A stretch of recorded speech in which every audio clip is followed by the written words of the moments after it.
Avtomobilimə 134A qazı vur, qardaş, çünki o ucuzdur. Təbii ki, belə bir şey olmaz. Hal-hazırda yaxınlaşan avtomobilimiz BMW F30 markalı avtomobildir. Düzdür, bu avtomobilin tələbi 134A tipli qazdır. Ancaq Avtoklub yağ mərkəzində 1234 YF tipli qaz da mövcuddur. O tipli qaz tələb edən avtomobillər bəzən yaxınlaşır, deyir, qardaş, yox, çox bahadır, mənə bu qazdan vur. Amma təbii ki, belə bir şey heç də məsləhət görülmür. Onun aparatı da ayrıdır, təbii ki, onun öz aparatı var. Hal-hazırda gördüyümüz bu avtomobilə 134A tipli qaz vurulur və aparatımız Almaniya istehsalı olan Bosch firmasına məxsusdur.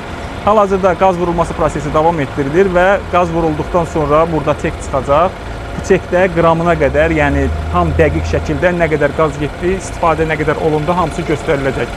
İndi qaz vurulma prosesi yekunlaşmaq üzrədir. Qaz vurulacaq, kondisioner sistemi necə işləyir, hamısı yoxlanılacaq və problemsiz şəkildə müştəriyə təhvil veriləcək. Avtomobilinizi peşəkarlara etibar edin.